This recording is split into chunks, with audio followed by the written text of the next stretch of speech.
Hello everyone, welcome back to my channel. So आज का जो लुक मैं क्रिएट करने जा रही हूँ वो है एथनिक मेकओवर लुक। बहुत ही ज़्यादा इजी है for the beginners. Step by step करेंगे तो इजी पड़ेगा, लेकिन इसमें हैवी लेयर्स भी है, लेयर्स लगेंगे, इसीलिए थोड़े से हैवी भी होंगे। तो चलिए स्टार्ट करते हैं। और अगर आप मेरे चैनल पर नए हैं so please do subscribe my channel and click the bell icon, जिससे कि मेरी वीडियो आपको सबसे पहले आके मिले। सो वीडियो को लास्ट तक जरूर देखिएगा, बहुत मज़ा आने वाला है गाइस। ये मेरा फेवरेट लुक है, एथनिक लुक, क्योंकि जब भी मैं कोई भी सूट या सलवार सूट या फिर कोई भी कुर्ता मैं वेयर करती हूँ, मैं हमेशा ये लुक क्रिएट करना पसंद करती हूँ, जस्ट बिकॉज बहुत ही इजी भी होता है, नॉमिनल भी लगता है और बहुत ही ज़्यादा प्यारा लगता है। मेरी ड्राई स्किन होने की वजह से मैंने सीटीएम के रूल को अच्छी तरीके से अप्लाई किया है, क्लीजिंग, टोनिंग एंड मॉइस्चराइजिंग। और जो भी सारे मेरे प्रोडक्ट्स हैं वो है सिर्फ और सिर्फ रिकोट से रिलेटेड। सीटीएम के सारे प्रोडक्ट रिकोट से हैं। अगर आप परचेस करना चाहते हैं तो आप बड़े ही इजी तरीके से परचेस कर सकते हैं, जस्ट बिकॉज क्योंकि ये अफोर्डेबल भी है और क्वालिटी प्रूफ भी है। मुझे ये बहुत ही अच्छा लगता है। और अगर आप मेरे सारे प्रोडक्ट की डिटेल जानना चाहते हैं तो आपको मेरी प्रीवियस वीडियो को जरूर देखना होगा, तो प्लीज़ जाके जरूर देखें। देन मैंने टोनर इस्तेमाल किया है, फेस पे अप्लाई किया है। इसे अप्लाई करने से पहले मैंने सेक किया है। एंड देन मैं लगा रही हूँ ग्लो सीरम रिकोट का। इसे मैं 100% इसलिए लगाना पसंद करती हूँ जस्ट बिकॉज क्योंकि ये मेरी मेकअप को और भी ज़्यादा ग्लो कर देता है। सीरम को लॉक करने के लिए मैं रिकोट का मॉइस्चराइजर गॉट मिल्क अप्लाई करने जा रही हूँ। सीरम को तो सबसे पहले मैंने पूरे ऑल ओवर फेस पे अप्लाई कर लिया है एंड देन मॉइस्चराइजर इसे ऑल ओवर फेस पे अप्लाई करने जा रही हूँ। बिफोर यू अप्लाइंग आपके हैंड हमेशा क्लीन होने चाहिए, क्योंकि मैं इसे हैंड से ही क्लीन ऑल ओवर फेस पे स्प्रेड कर रही हूँ। ब्रश का भी इस्तेमाल कर सकती थी, लेकिन आज मेरा मन किया कि हैंड से करूँ।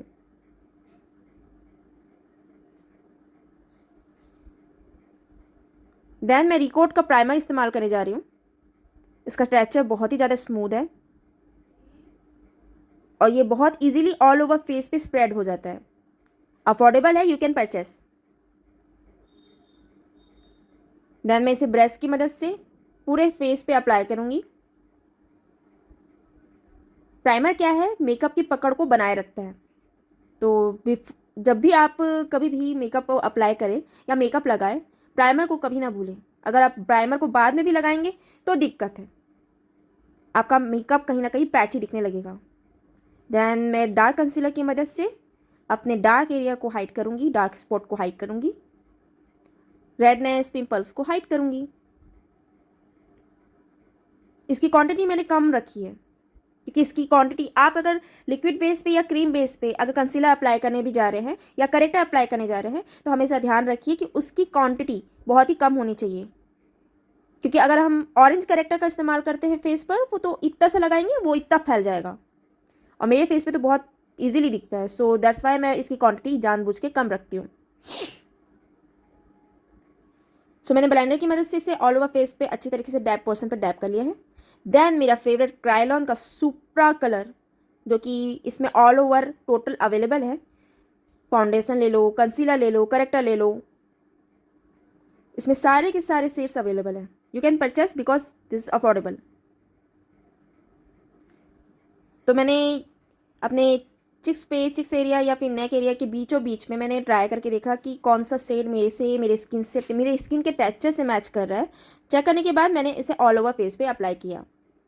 इसे छोटे ब्रश की मदद से ही अप्लाई कर रही हूँ, क्योंकि बड़ा ब्रश जो है मेरे पास, जो फाउंडेशन ब्रश जिसे हम कहते हैं, वो काफ़ी ज़्यादा बड़ा है और ये एक ही बार में ही उस छोटे से डब्बे में पूरा आ ही नहीं रहा था। तो दैट्स वाई मैंने छोटे ब्रश की मदद से इसे अप्लाई किया है।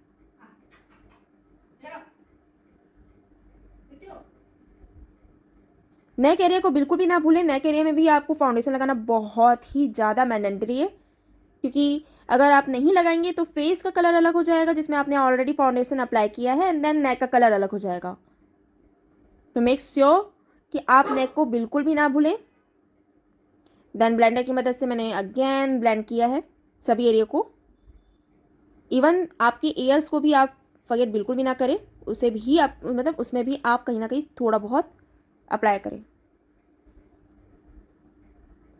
देन सुप्रा कलर में से ही मैं कंसीलर अप्लाई करने जा रही हूँ।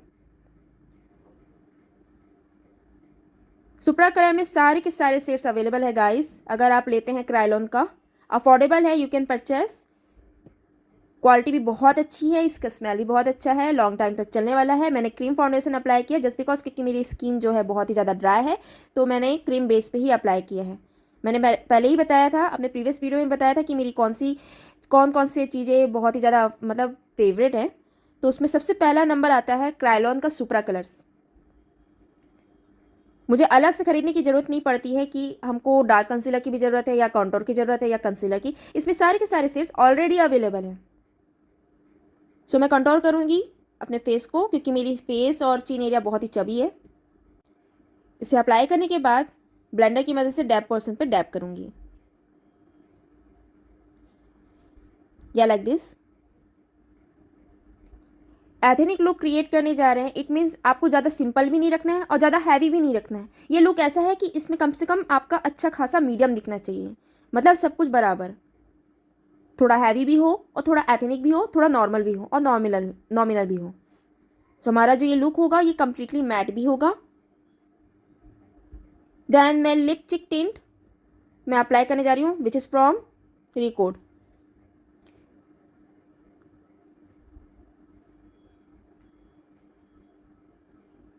मैं क्रीम बेस पे अप्लाई कर रही हूँ जस्ट बिकॉज क्योंकि मुझे पसंद है।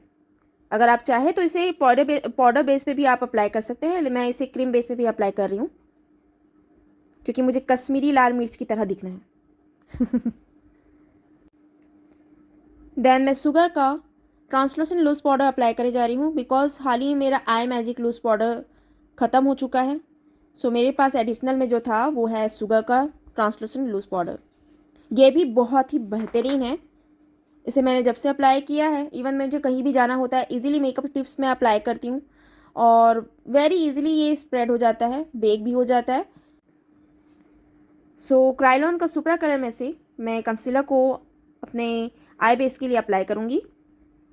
इसे अच्छी तरीके से अप्लाई करने के बाद मैं इसे डैप पोर्शन पर डैप करूँगी ब्लेंडर की मदद से।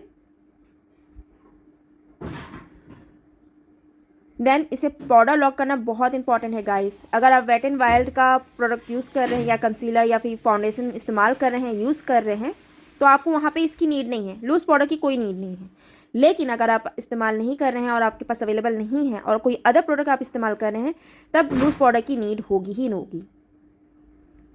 सो मैंने शुगर का ही लूज़ पाउडर अप्लाई किया है। सो सैड, क्योंकि आई मैजिक का लूज़ पाउडर अभी हाल ही में ख़त्म हो गया है। वैसे ही बहुत टाइम से, लंबे समय से उसको इस्तेमाल करते आ रही हूँ। देन मैं लाइट शेड को ही अपने क्रीज एरिया लाइन में इसे अप्लाई करूँगी, ब्लेंड करूँगी, जो कि मेरे आउटफिट के कलर से बिल्कुल मैच करता है, लेकिन दिखाई नहीं दे रहा होगा आपको। देन लाइट ब्राउन मैंने अप्लाई किया है और इसे क्रीज और लीड दोनों एरिया पे अप्लाई किया है। क्लॉकवाइज में मैंने ब्लेंड कर रही हूँ। आपको अपना ब्रश जो है थोड़ी सी दूरी पे पकड़ के ही उसे हल्का सा ब्लेंड अच्छे से करना है, हल्के हाथों से क्लॉकवाइज में। अगर आप क्लॉकवाइज का इस्तेमाल कर रहे हैं ब्लेंड करने के लिए, तो ऑलवेज रिमेंबर क्लॉकवाइज का इस्तेमाल आप सिर्फ क्रीज एरिया और लीड एरिया पे कर सकते हैं, वो भी हल्का सा, अगर आपको कोई कट क्रीज ना देना हो तो। देन फॉरएवर 52 का आई जेल काजल एंड लाइनर मैं अप्लाई करूँगी। इसकी मतलब इतना है कि इसकी सीधी लाइन बनाऊँगी। देन इसे ब्लेंडर की मदद से, ब्लेंडर वाला ब्रश जो होता है स्मॉल वाला, स्मजर कहते हैं इसे, उसे स्मच कर दूँगी। घबराने की बिल्कुल भी ज़रूरत नहीं है, क्योंकि स्मज करते टाइम भी कई बार ऐसा होता है कि आंखों के नीचे वाले साइड पे स्मज हो जाता है और ब्लैक काजल लग जाने का मतलब वो डर रहता है। आपको घबराने की ज़रूरत नहीं है, इससे आपका मेकअप नहीं बिगड़ेगा। आपको बस क्या करना है, एक छोटा सा कॉटन लेना है और उसके थोड़े देर में सूख जाने के बाद उसे रिमूव करना है, खसकाना है। देन लाइट ब्राउन अगेन मैंने वो शेड पिक किया है एंड देन यहाँ पे अप्लाई किया है। उसे अच्छी तरीके से दोनों को स्मज करके ब्लेंड कर दूंगी ताकि वो प्रॉपर ब्लेंडेड लगे। और जो मैंने जो क्रीज लाइन पे जो मैंने अप्लाई किया था, वो पार्सलेट कलर से ही 1-2 इंच थोड़ा सा मैच करता है। सो मैंने दिखाया है कि नहीं, आई डोंट नो, नहीं मैंने नहीं दिखाया।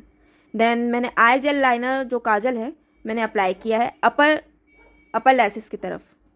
और ये मेरा तरीका है क्योंकि जस्ट बिकॉज क्योंकि अभी रील में एक ट्रेंडिंग चल रहा है कि अपर लैसेस के अंदर वाले एरिया पे काजल कैसे लगाते हैं। वो बहुत ही ज़्यादा हार्ड होता है गाइस, तो आप चाहे तो ये तरीका भी अपना सकते हैं। देन मैं लोअर लैशेस के नीचे जो मैंने काजल लगाया था उसको मैं हल्का सा स्मर्च करूँगी ताकि थोड़ा सा स्मोकी लुक आए। देन मैं ब्लैक आई शैडो को लेकर मैं उसके साथ ही स्मर्च कर दूँगी, क्योंकि ये बहुत इंपॉर्टेंट है, वरना फिर वो अलग अलग दिखेगी, वो कम्प्लीटली स्मोकी लुक नहीं दिख पाएगा। जो हमें हल्का स्मोकी चाहिए था वो वाला हम लुक क्रिएट करेंगे। सो ये थोड़ी बहुत तैयार हो चुकी है। And then brown eye shadow pick करके मैं इसे साथ में ही मर्ज कर दूंगी, या just like this. Then eyebrow को फिलअप करेंगे। बहुत जल्दी इसकी भी एक वीडियो आएगी जिसमें मैं कंप्लीट मेकअप से लेकर आईब्रो को फिलअप करने तक का सारा टिप्स मैं आप लोगों को शेयर करूंगी। मस्कारा यूज़ कर रही हूँ मेबलिन का, बहुत ही अच्छा है गाइस। इसको मैं तब तक यूज़ कर रही हूँ जब तक ये पूरी कम्प्लीटली ख़त्म नहीं हो जाती। लोअर लैशेस पे लगाना बिल्कुल भी ना भूलें, वेरी नेसेसरी।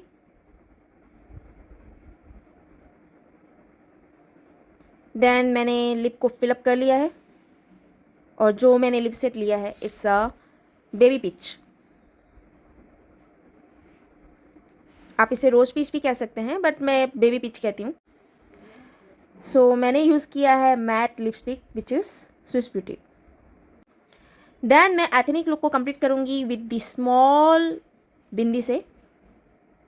मुझे बिंदी लगाना बहुत ज़्यादा पसंद है। एथनिक लुक को अगर कोई चीज़ कंप्लीट कर सकती है तो वो है सिर्फ और सिर्फ बिंदी। और किनारे किनारे पे जितने भी फाउंडेशंस लगे हैं बालों पे, हम उसे वाइप से थोड़ा बहुत क्लीन करेंगे। हम पूरा नहीं कर सकते हैं, क्योंकि अगर पूरा करेंगे तो कहीं ना कहीं फेस भी उस वाइप के साथ, मतलब फेस का जितना भी मेकअप है वो उस वाइप के साथ ही चला जाएगा। And here is the final look. बालों को मैंने हल्का सा क्रीम कर दिया ताकि लुक थोड़ा सा डिफरेंट लगे, आपको दिख रहा होगा। और मैंने जल्दी जल्दी में थोड़े बहुत बाल को मैंने क्रीम किया है, जस्ट बिकॉज क्योंकि मुझे वीडियो में पूरा क्लैरिटी दिखाना था, मुझे जल्द से जल्द पूरा मेकअप दिखाना था। सो दैट्स वाई मैंने थोड़ा जल्दी जल्दी मैंने किया है। आगे के बालों को मैंने क्रीम किया है, आप चाहे तो क्रीम करके आप नया लुक दे सकते हैं। देन मैं सुगा ब्यूटी का हाइलाइटर यूज़ करूँगी। इनर कॉर्नर पे भी मैंने हाइलाइटर ऐड किया है।